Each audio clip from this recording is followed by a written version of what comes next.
Welcome to HFY Vanguard. On Proxima B12, her sealed alien secret unlocked only by a human touch.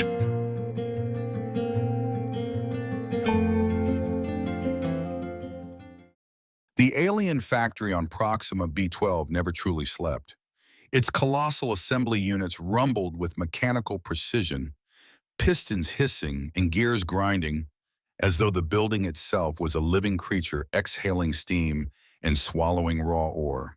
To most, it was a dreary place, rows upon rows of metallic corridors, lit by the harsh glare of artificial lamps, a place where function reigned supreme and aesthetics were discarded as waste.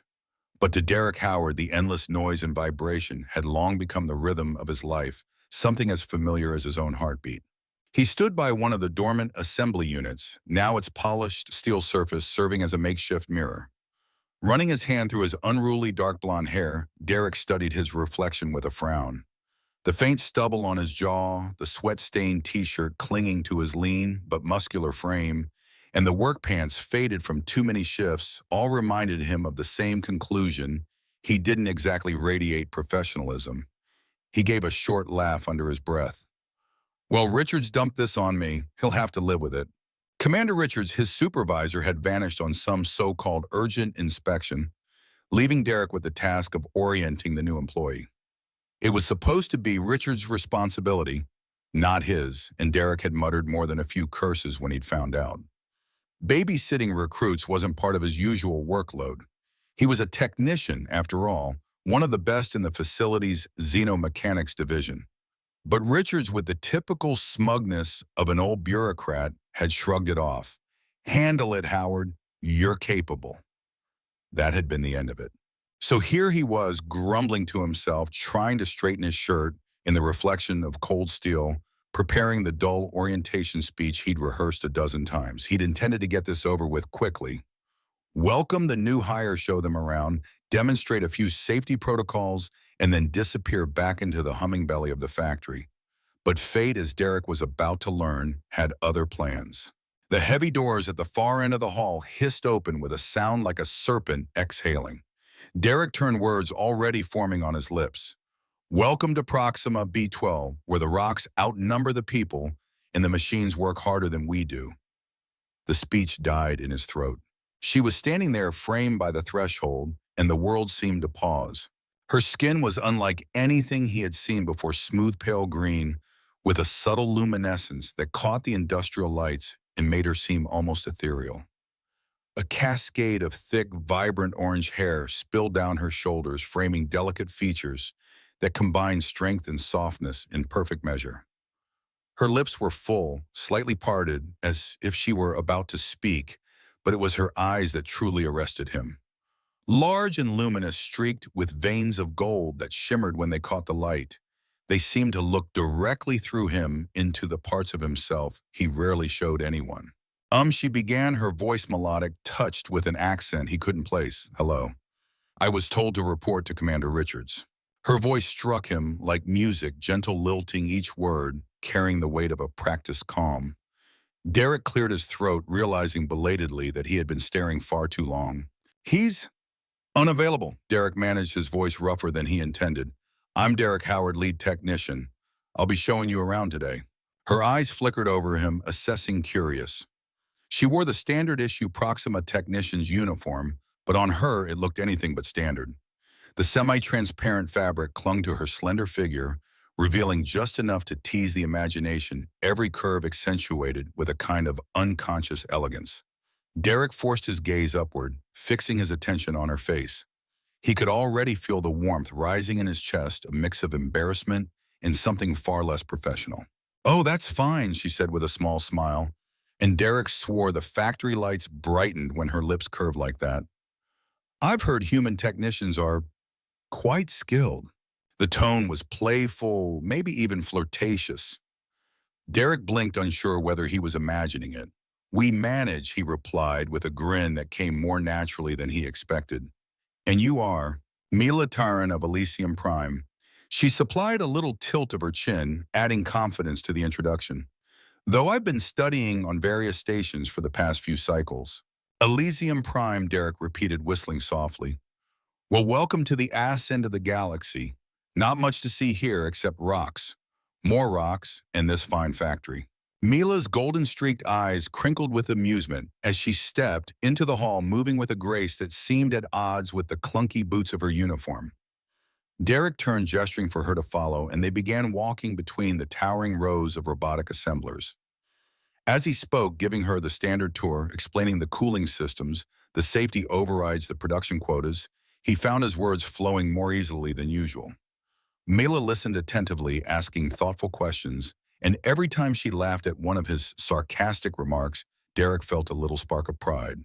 "You sound like you don't exactly love it here," she remarked at one point, tilting her head. "Is that why you're here? Because there's nothing else?"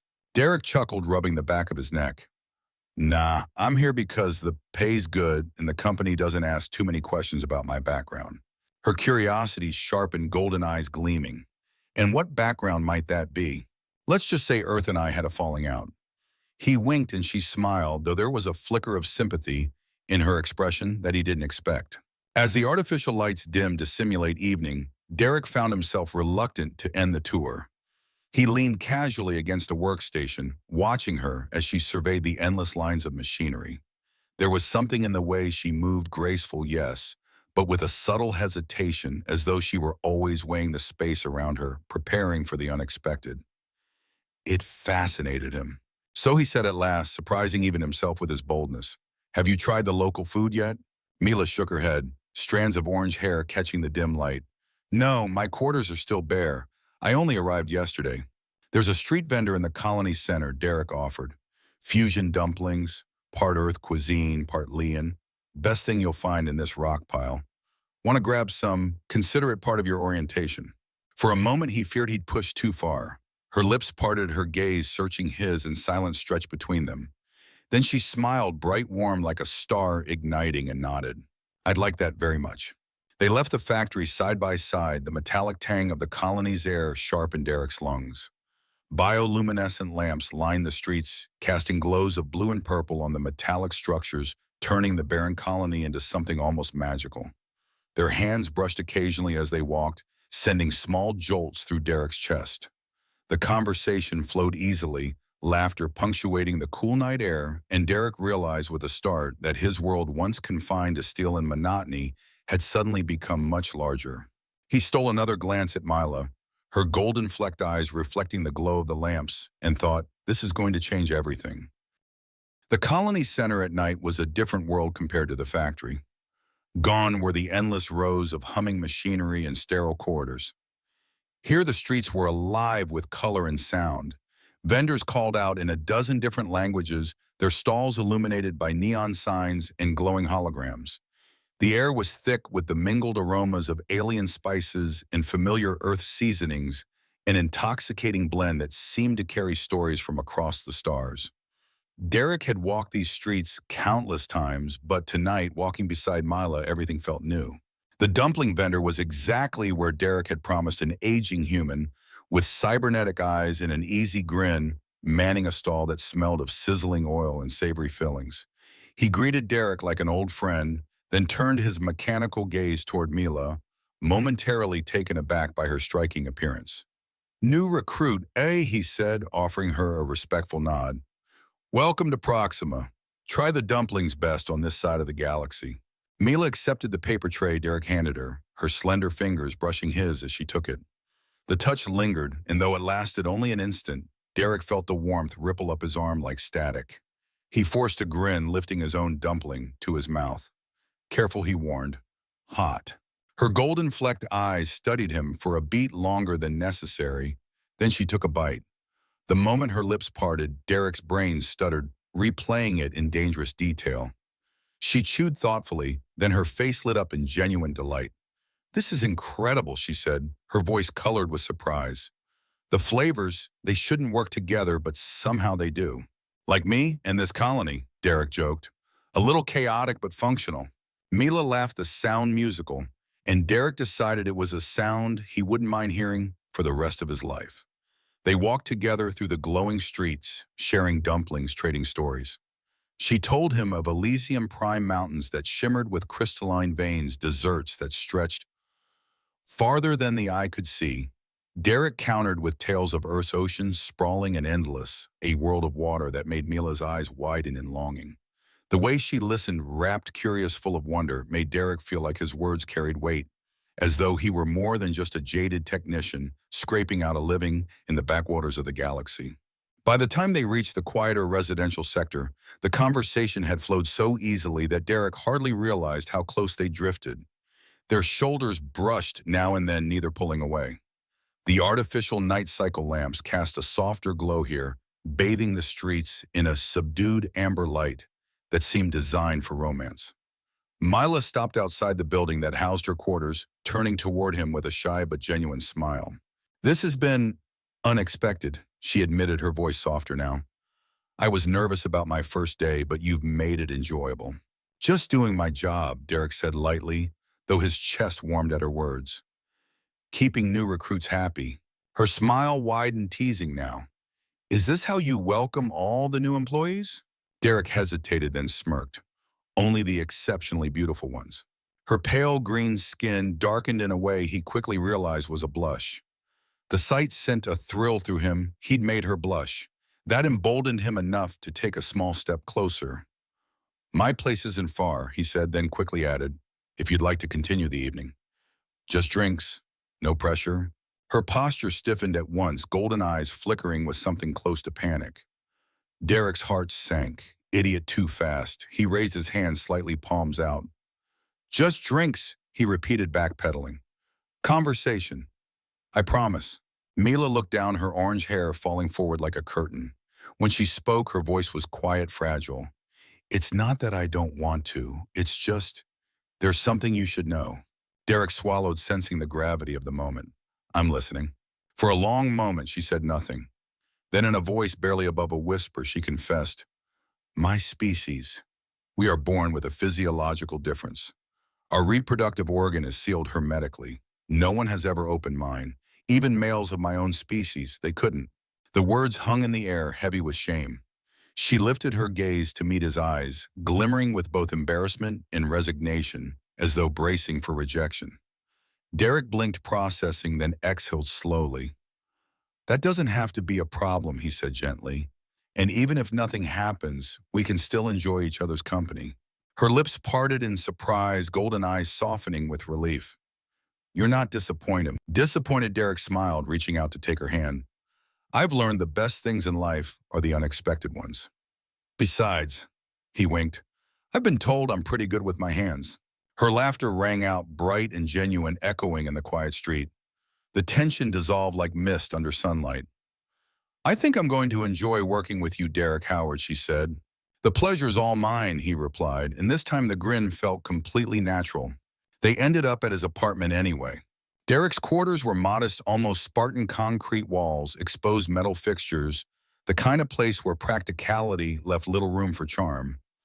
Yet he'd done what he could. A vintage poster of the Pacific Ocean adorned one wall, its depiction of endless blue waves a silent tribute to the home he'd left behind. Shelves displayed small mechanical curiosities he'd collected over the years, half-finished gadgets, broken pieces salvaged from junk heaps, little experiments that reflected the restless creativity of his mind. "It's not much," Derek admitted as he pushed the door open, "but it's home." "I like it," Mila said softly as she stepped inside, her golden eyes sweeping over the details. "It feels honest." He smiled at that. Most people dismissed his apartment as bare, lifeless. Mila saw honesty. It was another spark, another thread pulling him toward her. "Drink," he offered, moving toward the cabinet. "I've got some tan whiskey and a halfway decent Centauran wine." "Wine, please," she answered, perching tentatively on the edge of his couch. As Derek poured, he caught her studying him again. Her gaze lingered on his arms, on the breadth of his shoulders beneath his faded shirt. The attention sent a warmth through him that had nothing to do with the alcohol. He handed her a glass, then sat beside her, close, but not too close. He wanted her to feel safe. So he said casually, "Tell me more about this physiological difference, if you're comfortable." Mila swirled the wine in her glass, gathering courage. "On Elysium Prime, females are born with a protective membrane that seals our reproductive organ. It only opens for a truly compatible partner. Compatible? How? Derek asked, genuinely intrigued. It's partly biological, partly spiritual, she explained, searching for the right words. Our bodies respond only to those with whom we share a deep connection. Without that, the membrane remains sealed. Derek nodded, slowly, impressed. So, no one's been compatible so far. She lowered her gaze, orange hair falling forward. I've had relationships, but none reached that level of intimacy. Some males took it as a personal failure. One even called me defective. That's bullshit, Derek said firmly, his voice sharper than intended. He reached out, covering her hand with his. There's nothing defective about you. She blinked, startled by his conviction. Then her lips curved in a small, grateful smile. A blush warmed her skin again. Thank you. The air between them shifted, no longer awkward, no longer hesitant. There was trust, now fragile but growing, weaving itself between them like an invisible thread. They talked for hours, the wine loosening their tongues, the conversation flowing from childhood memories to dreams of the future. Mila spoke of her passion for xenobiology, of her fascination with the mysteries of life across worlds. Derek countered with stories of Earth's oceans, of his strained relationship with his military father, of the decision that had driven him away from home. As the night wore on, they moved closer on the couch. Shoulders brushed, hands lingered, and laughter softened into silence. At one point, Derek brushed a strand of orange hair from her face, and she leaned into his touch, her eyes fluttering closed. His heart pounded. He had not expected this when the day began, but now sitting beside her, he couldn't imagine wanting anything else. I should probably go home, Mila whispered, though she made no move to stand. You could stay, Derek murmured, his voice low. No expectations. Just, I'm enjoying your company. Her golden eyes met his vulnerability and desire mingling in their depths. I'm enjoying yours too. When their lips met, it was gentle at first, a question, not a demand. But when Mila responded, when her hand slid against his chest, Derek knew the answer. The kiss deepened with surprising ease. What began as a tentative brush of lips grew into something more certain, more insistent, as though both had been holding back a tide that now refused to be restrained. Derek tasted the faint sweetness of the Centauran wine on her mouth, mingled with something uniquely hers, an alien warmth that lingered like honey on his tongue. Mila's fingers tightened against his shirt, pulling him closer as though she feared he might vanish if she let go. When they finally parted for breath, Derek searched her face. Her luminous eyes were wide, her chest rising and falling quickly, but there was no fear, only anticipation. Is this okay? He asked, voice husky with restraint. More than okay, she whispered. And then she kissed him again, fiercer this time, as though the dam had truly burst. Derek's hand slid to her waist, feeling the subtle heat of her skin, even through the thin fabric of her uniform. Her body responded, arching into his touch, and he marveled at the strange synchronicity between them, how every movement seemed both familiar and entirely new. When her fingers tangled in his hair, tugging him closer, he let out a groan that vibrated against her lips, and she shivered in response.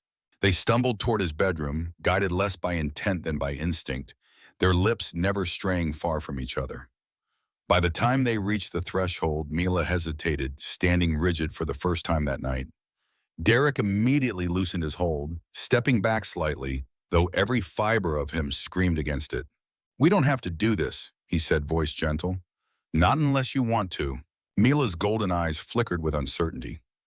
I want to, she said firmly, then faltered. I don't know if it's possible. Then we'll find out together. He pressed a soft kiss to her forehead, a silent promise of patience. The words seemed to steady her. She nodded once, determination replacing her hesitation. Inside Derek's room was as modest as the rest of his apartment. Concrete walls softened by warm amber lighting, a simple bed with sheets that smelled faintly of machine oil and detergent, and a single shelf stacked with battered books salvaged from forgotten corners of the colony.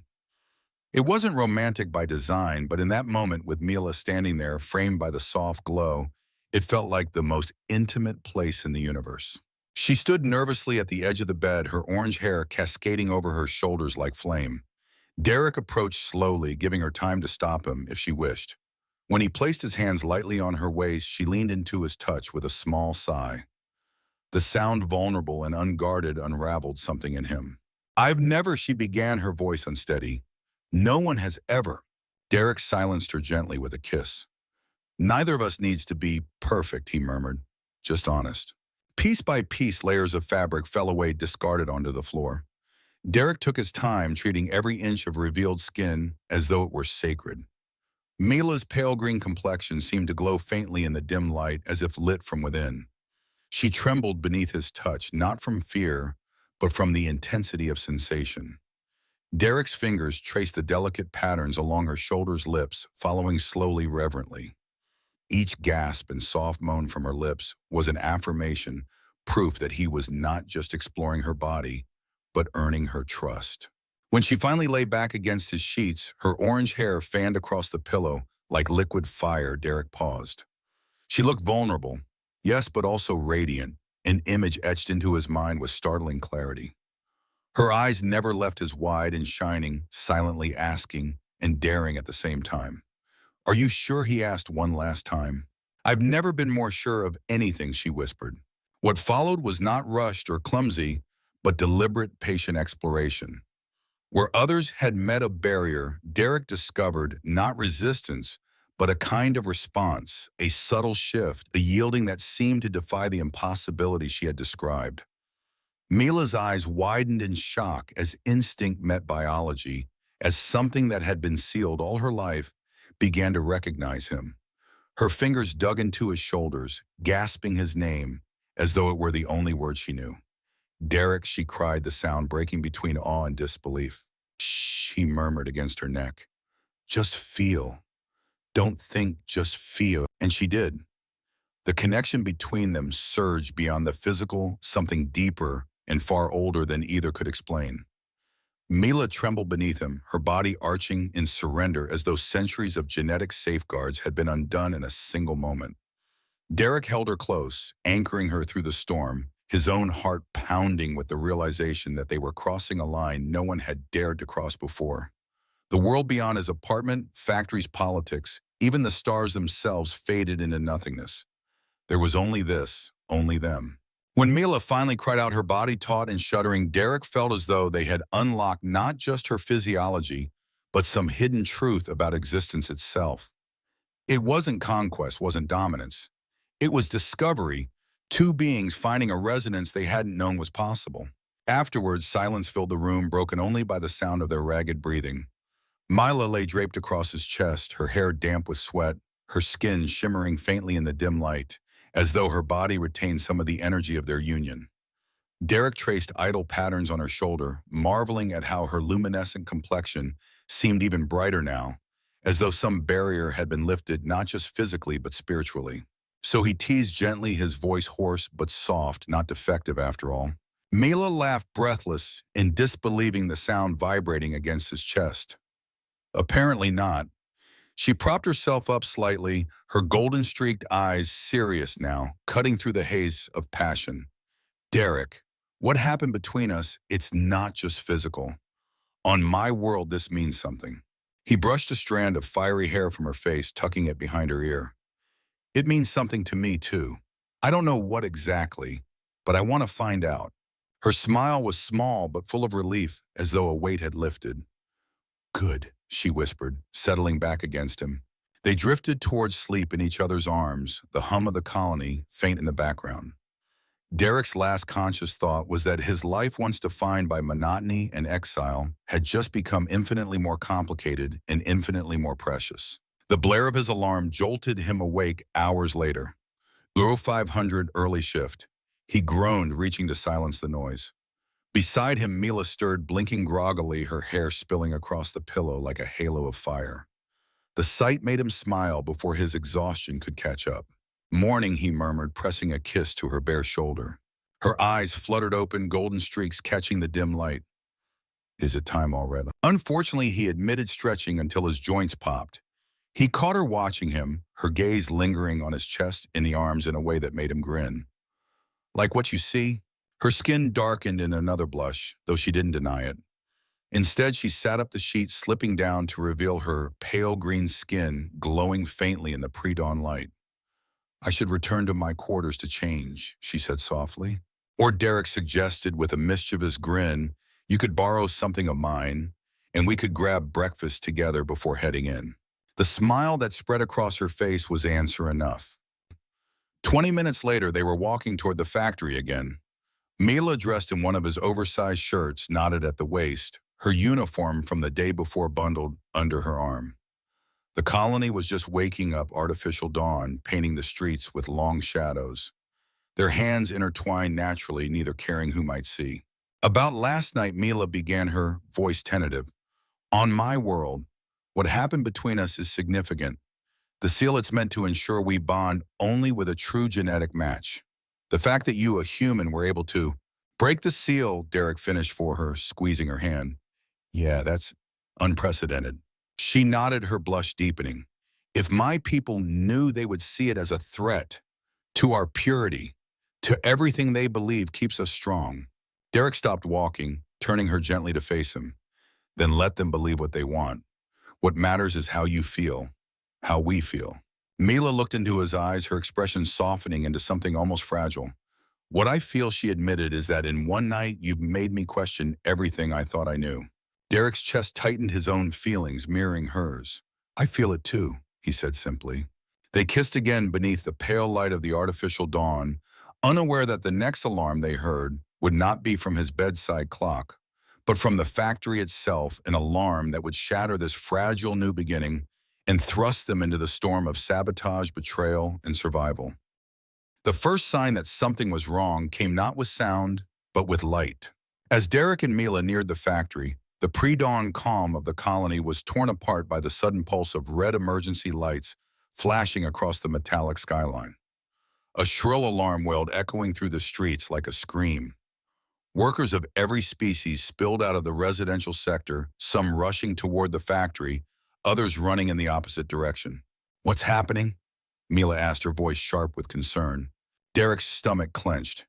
He'd heard that alarm before, once years ago during a system test drill, but drills were always announced in advance. This wasn't a drill. Trouble, he muttered, tightening his grip on her hand. Come on. They sprinted the last few blocks, the factory looming ahead like a wounded beast. Smoke poured from a vent high on its side, curling into the dim morning sky. At the entrance, Commander Richards stood barking orders into his comm unit, his face lined with urgency. Howard Richards roared as soon as he spotted him, relief and desperation mixed in his voice. Thank the stars. We've got a critical failure in the primary cooling system. If we don't stabilize it soon, the whole damn place will go into meltdown. What happened? Derek demanded, already moving past him. No idea. 1 minute everything was fine, the next total systems rejection.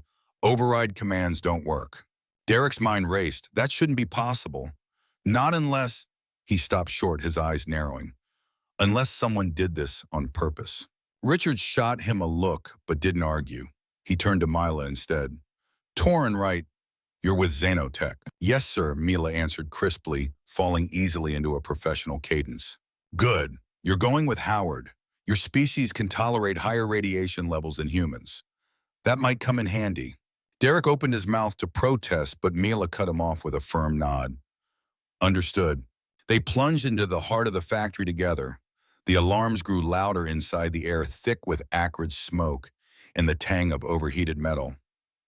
The normally steady hum of the machinery was replaced by a chaotic symphony of warning klaxons, sputtering sparks, and the distant roar of pressurized steam. This isn't a malfunction, Derek muttered as they raced down a corridor toward the engineering bay. Someone deliberately crashed the system. Look at the patterns. It's too precise. You mean sabotage? Mila asked, her eyes scanning the chaotic displays on the walls. Exactly. The engineering bay was deserted. The other technicians had already evacuated, leaving the consoles blinking unattended. Derek moved to the primary terminal, his fingers flying across the keys. Lines of code scrolled rapidly across the screen, each more damning than the last. Damn it, he growled. The entire system's been hijacked. Someone uploaded a virus overriding all safety protocols. Can you bypass it? Mila leaned over his shoulder, her breath brushing his cheek. Not from here. The only way is to manually reset the coolant pumps. They're behind that. He pointed to a sealed bulkhead door across the bay. Radiation symbols glowed an ominous red on its surface. "I'll go," Mila said immediately. "My species can handle higher exposure." "Not alone," Derek shot back. "I know the system better than anyone. We go together. Quick in, quick out." "Derek, it could kill you. And if the coolant system fails, it'll kill everyone, including you." His tone left no room for debate. She swallowed, then nodded. Together, they donned the emergency radiation suits stored along the wall. The suits were designed for temporary exposure, not prolonged work, and the heat hit them like a furnace the moment they stepped into the coolant chamber. Even through the protective layers, Derek could feel sweat instantly bead on his forehead. "There!" He pointed toward a control panel on the far wall, half buried in a tangle of steaming pipes. "We need to initiate the emergency flush sequence. I'll guide you through it." They worked in tandem, Derek calling out instructions while Mila's slender, dexterous fingers danced across the controls. Her skin was beginning to darken, an instinctive stress response of her species, Derek guessed, but she kept her focus sharp. Derek's lungs burned with each breath, the heat pressing down on him like a physical weight. "Almost there," he encouraged. "Just need to—" A sudden explosion rocked the chamber. The blast knocked them both sprawling. Derek's helmet slammed against the floor, spiderwebbing his faceplate with fractures. The hiss of escaping air filled his ears, followed by the sharp sting of unfiltered radiation. Mila scrambled to his side, panic raw in her voice. "I'm okay," he gasped, though every breath felt like swallowing fire. "Finish the sequence. Don't stop." Through blurring vision, he watched as she returned to the panel, her movements precise despite the chaos. Another explosion shook the chamber, but Mila didn't falter. Her determination burned brighter than the emergency lights. "Got it," she shouted at last. "Systems resetting." Relief washed over Derek even as his body betrayed him. He tried to stand, but his legs buckled. His lungs screamed. His skin prickled with an ache that went bone deep. The cracked helmet had let in too much. He was poisoned. Mila was at his side again, her arms strong despite her slender frame. "Stay with me," she urged, supporting his weight. "We're getting out of here." He wanted to argue, wanted to insist she save herself, but his strength was ebbing fast. Consciousness slipped in and out like a flickering light. His last clear thought, as she half-carried, half-dragged him toward the exit, was simple and resolute. "Whoever did this will pay. They tried to kill us. They won't succeed."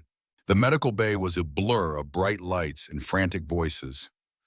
Derek groaned as he was lowered onto an examination table, the harsh glow stabbing into his eyes. He dimly registered the presence of Dr. Parker, the colony's chief medical officer, scanning him with grim precision. "Radiation poisoning," Parker confirmed, his voice tight. "Severe. We need immediate decontamination." Derek tried to speak, but his throat burned, every word scorched into silence. A warm hand wrapped around his Mila's. Her face hovered above his, luminous. With fear, her golden-flecked eyes shimmering with unshed tears. "You'll be okay," she whispered, though her tone betrayed her desperation. Parker pulled her aside, his voice low but urgent. "Standard treatments won't be enough. The damage is too extensive. There might be another way." Through the fog, Derek saw Mila stiffen, her hair bristling like a halo of fire. They argued briefly, Parker throwing up his hands in reluctant surrender. Then Mila returned, her expression set with determination and something more vulnerable. "Derek," she said softly, "I need to tell you something. My people, we have healing abilities. They awaken after we bond intimately. It's why our organs are sealed, to protect this gift, to ensure it's only shared with a true match." Despite the pain, Derek managed a weak smile. "So, I'm your true match, huh?" Her answering smile trembled but held steady. "It appears so, and now I might be able to save you. But it requires contact, skin to skin." Normally, Derek croaked, "I'd be all for that, but I'm not exactly at my best right now." Her blush deepened even through the urgency. "Not that kind of contact. I just need to connect." She placed her hands against his bare chest, her palms warm against fevered skin. Closing her eyes, Mila steadied her breathing. For a moment, nothing happened. Then Derek felt it, a gentle warmth spreading from her touch, soothing the fire in his lungs, easing the pounding in his skull. "Holy shit," he whispered hoarsely as the pain began to recede. Mila's face was taut with concentration, beads of sweat forming at her brow. The warmth grew stronger, spreading through his veins until his whole body tingled. Derek watched in disbelief as the radiation burns along his arms visibly faded, the angry blotches softening into pale skin. Minutes passed, then Mila swayed her hand slipping. Derek, finding unexpected strength, caught her before she collapsed. "Easy," he murmured, guiding her to sit beside him. She nodded weakly. "The healing takes a toll, but I'll recover." Dr. Parker returned, scanning Derek again. His eyes widened. "This is unprecedented. The radiation damage has been reduced by nearly 70%. Mila looked away, downplaying it. "Just a trait of my species. Nothing special." But Derek knew better. He met her gaze, his chest tightening. She had risked everything, not just her strength, but her most guarded secret to save him. And in that moment, as alarms still wailed faintly in the distance, Derek realized two truths. Someone inside this colony had tried to sabotage them, and they would try again. He and Mila had crossed a threshold no one could ever undo. Whatever came next, the universe would never be the same. The medical bay buzzed with frantic energy. Technicians and medics hustled between patients, the residue of the near meltdown still hanging in the air like smoke after a fire. Derek sat upright on the examination table, his strength returning faster than anyone thought possible. Mila was beside him, still pale from the toll her healing had taken, but her hand never left his. Commander Richards stormed in, his voice like gravel ground against steel. "Howard Good, you're awake. We've identified the source of the sabotage." Derek's jaw tightened. "Who? Not who. What?" Richards thrust a datapad into Derek's hands. "Proxima Dynamics. Our corporate rivals. Security found their virus signature buried in the system." Derek scanned the data, his technician's eyes dissecting the code. It was elegant, precise, almost too much so. His gut clenched. This doesn't add up. The virus didn't just target random systems. It went after specific subsystems in exactly the right order. That requires intimate knowledge. An outsider couldn't have pulled this off. "You're suggesting an inside man," Richards growled. "I'm saying we've got someone feeding them information," Derek said firmly, handing the pad back. "Find me proof and I'll personally shove the traitor out an airlock." Richards' eyes darkened, but he gave a sharp nod before stalking off, barking fresh orders into his comm unit. As the door slid shut behind him, Derek turned to Mila. "This wasn't just sabotage for profit. Someone wanted us dead in that chamber." Her fingers tightened on his, but why? Before Derek could answer, Dr. Parker reappeared, nervous energy radiating off him. He gestured for them to follow into his office, closing the door behind them. "There's something you need to know. When I analyzed your blood after Mila healed you, I found compounds I've never seen before. They weren't just repairing the damage, they were enhancing your cells. Your human physiology is responding to her healing in ways I didn't think possible." Derek blinked. "Enhancing." Parker brought up a holographic projection of blood cells, magnified and glowing. "Stronger membranes, faster regeneration rates, increased resilience. It's not just restoration, it's evolution." "That's not supposed to happen," Mila whispered, her skin darkening with shock. "Our healing is meant to restore, not alter." Parker lowered his voice. "And you're not the only ones who know. Someone accessed your medical files without authorization. I traced the breach. It came through a diplomatic channel, specifically the Elysium Prime Embassy." Mila's face drained of color. "My government is spying on me." "It gets worse," Parker continued grimly. "A diplomatic vessel from Elysium Prime entered orbit 2 hours ago, unscheduled, no flight plan filed." Derek swore under his breath. So the sabotage, this wasn't Proxima Dynamics at all. It was a smokescreen. They wanted to see what would happen to me after Mila healed me. The words hung heavy in the room. Then the colony's alarms blared again, red lights flashing across the walls. "Security breach. Sectors 3, 4, and 7. All personnel initiate lockdown procedures." Parker's comm buzzed violently. He answered, his expression turning grim. "Armed intruders, wearing Elysium diplomatic insignia, but moving like military. They're here for you." Mila was already on her feet, her golden-streaked eyes blazing. "For me," she said bitterly. "For us," Derek corrected, grabbing her hand. He turned to Parker. "Is there another way out?" "Service corridor through the supply room," Parker said quickly. "It leads to the maintenance tunnels. But if anyone asks, I never saw you." "Appreciate it, Doc," Derek said. They slipped into the narrow service corridor, the doors sealing behind them. The tunnels beyond were dim lit only by the occasional glow strip. The air smelled of lubricant and metal thick with the colony's industrial heartbeat. Footsteps echoed faintly behind them, measured purposeful. "They're hunting us," Mila whispered. Derek kept his voice low. "Then we make them regret it." They moved deeper into the labyrinth of tunnels. Derek knew these passages better than most. He'd spent more than a few late-night shifts wandering them out of boredom. But tonight, every step was weighted with urgency. The echoes of pursuit grew louder, though never close enough to catch. It was as if the intruders were content to herd them, pushing them deeper, narrowing their choices. "We're being funneled," Derek realized grimly. Where Mila asked, "Wherever they want us." As if on cue, a panel in the wall slid open with a soft hiss. Derek instinctively shoved Mila behind him, raising his fists. A figure stood silhouetted in the dim light of a hidden passage. Quickly, the stranger whispered, "Before they track you here." Derek hesitated. The footsteps behind them were closing in. Mila's hand found her eyes searching his face. "We don't have much choice." With a nod, Derek led them through the opening. The panel slid shut, cutting off the sounds of pursuit. For a moment, they were plunged into darkness. Then a series of soft, blue floor lights blinked on, revealing a narrow corridor. At the end of it stood a tall alien with the same pale green skin as Mila, though his bore elaborate facial markings that spoke of high status. His bearing was regal, his presence commanding. Director Nix. Mila breathed recognition and suspicion mingling in her voice. Derek tensed, still keeping himself slightly in front of her. Interesting place for a diplomatic meeting. Nix inclined his head, his voice deep and smooth. "Indeed, Mr. Howard, though I assure you my intentions are not what you suspect. Your terminal was the source of the sabotage," Mila accused sharply. "You endangered the entire facility." "A regrettable necessity," Nix replied, his expression tight. "I needed to create a situation that would reveal your compatibility. I had to be certain before I acted." "Acted how Derek demanded." "Against those who would destroy you," Nix said simply. He gestured for them to follow. "There is little time." Derek exchanged a glance with Mila, suspicion warring with necessity. At last he nodded. "Lead the way."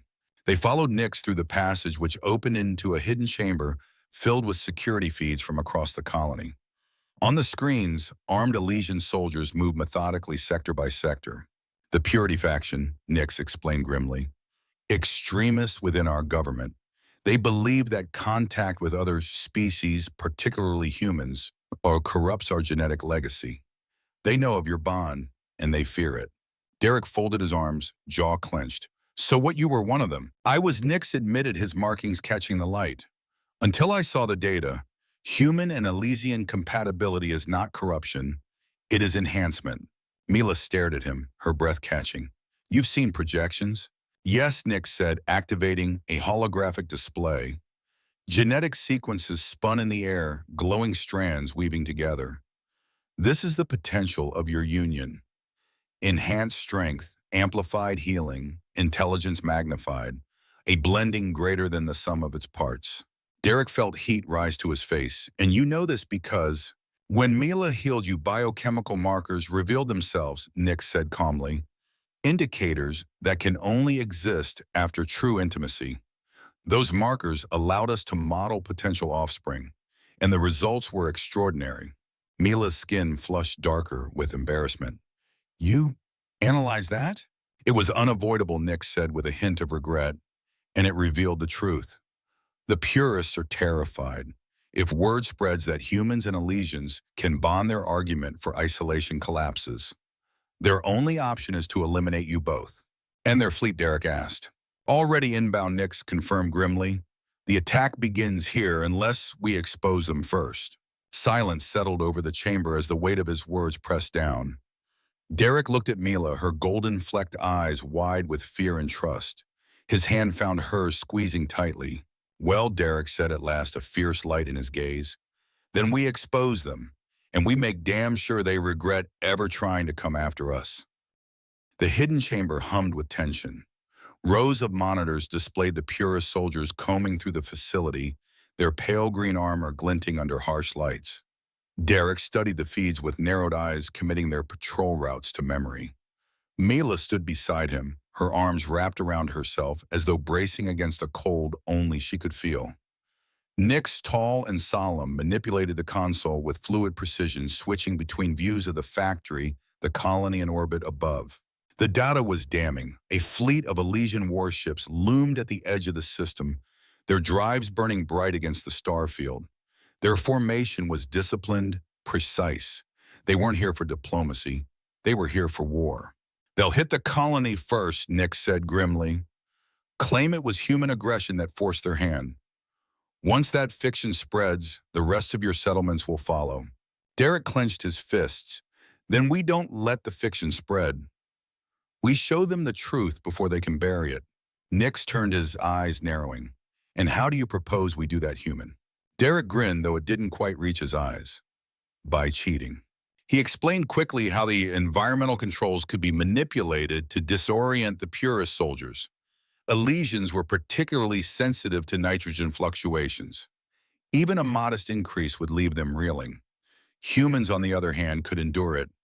It wasn't a weapon of destruction, but a tactical equalizer. Mila blinked, astonished. "How do you even know that?" "Night shifts get boring," Derek admitted. "I read the xenobiology manuals cover to cover. Figured it might come in handy someday. Looks like someday is today." Mila's blush betrayed her pride. "You're impossible." "And stubborn," Derek said with a wink. "That's a package deal." Nix considered the plan, his features grave. It could work, but accessing the environmental controls requires command-level authorization. Without it, the system won't obey. "Leave that to me," Derek said confidently. "I've been breaking through systems since I was a teenager. It's half the reason Earth and I had our disagreement." Mila's gaze softened at that, and for a moment Derek felt her pride and affection steady him more than any weapon could. They finalized the plan quickly. Nix would use the distraction to reach his office and transmit the evidence proof of the purist conspiracy to both the Elysian High Council and the Human Alliance simultaneously. Mila would accompany Derek into the maintenance tunnels, helping him reach the environmental controls. It was dangerous, reckless, but it was the only chance they had. Before they left, Derek pulled Mila aside. "Listen," he said quietly. "This could get ugly. If anything happens to me." "Don't," she interrupted fiercely.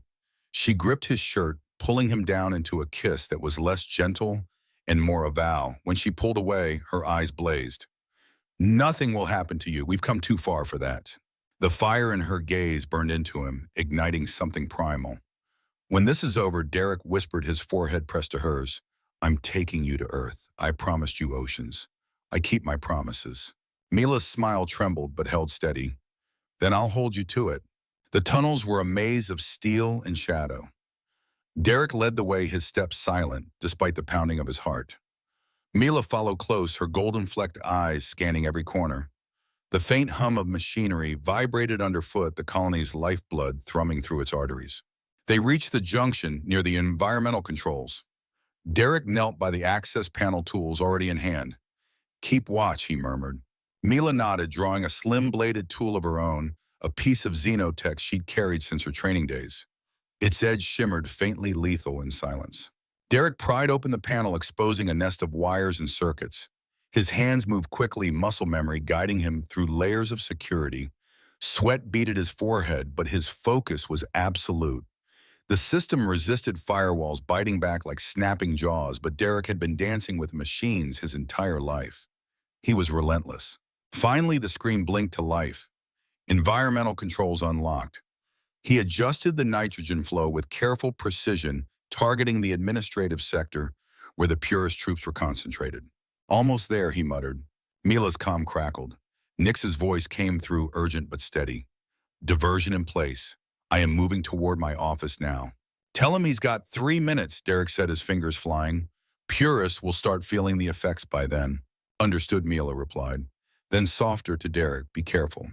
He glanced up, grinning despite the tension. "Careful is boring." Mila rolled her eyes, but her lips quirked into a small smile. The nitrogen flow stabilized. Derek leaned back, satisfied. Done. Purists are about to have the worst headache of their lives. They began moving toward the rendezvous point, but their path was suddenly blocked. 2 Purist soldiers rounded the corner, their eyes locking onto Derek instantly. Human One snarled, raising his weapon. Derek didn't hesitate. Thanks to Mila's healing, his body reacted faster than ever before. He ducked under the first soldier's arm, driving his fist into a nerve cluster he'd memorized from the xenobiology texts. The soldier dropped instantly stunned. The second fired, but Derek was already inside his guard, twisting the weapon away and slamming him against the wall. Mila moved with lethal precision, her blade flashing to disable the soldier without killing him. Both purists collapsed groaning. Derek secured them with their own restraints, apologizing almost out of habit. Nothing personal. Mila watched him, her expression unreadable. You fight like someone who's done this before. Let's just say authority. And I never saw eye to eye, Derek replied. Come on. They reached the observation deck where the rendezvous was set. Mila spotted Nix first slipping in from the opposite corridor. His robes were disheveled, his markings damp with sweat, but his eyes gleamed with triumph. It worked, he announced.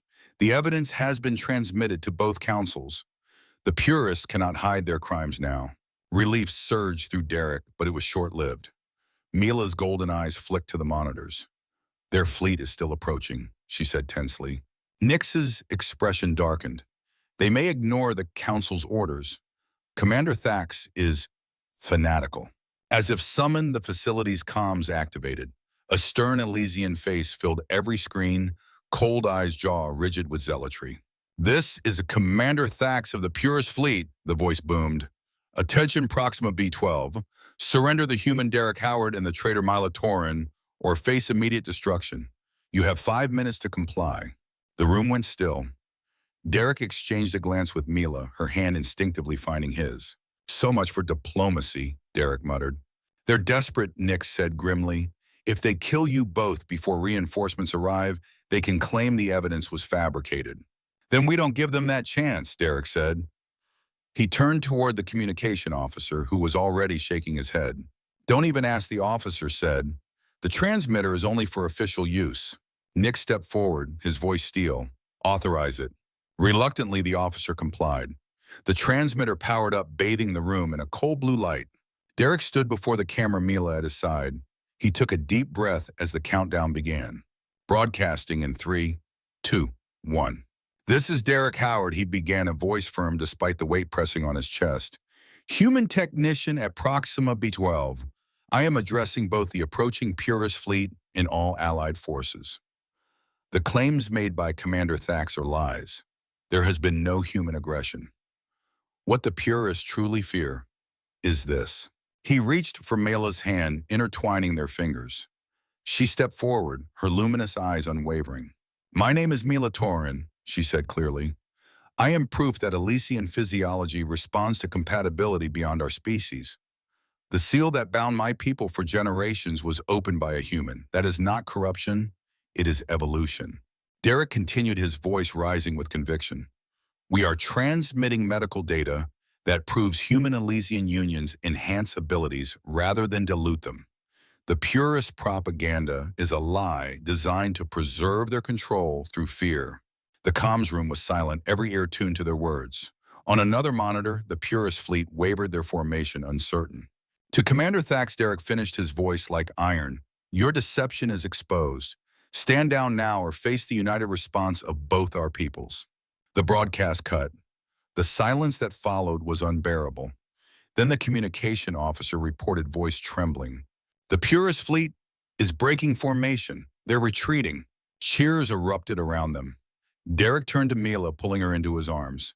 She laughed against his chest, tears glimmering in her golden eyes. You saved us all, she whispered.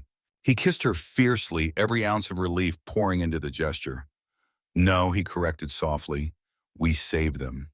Together.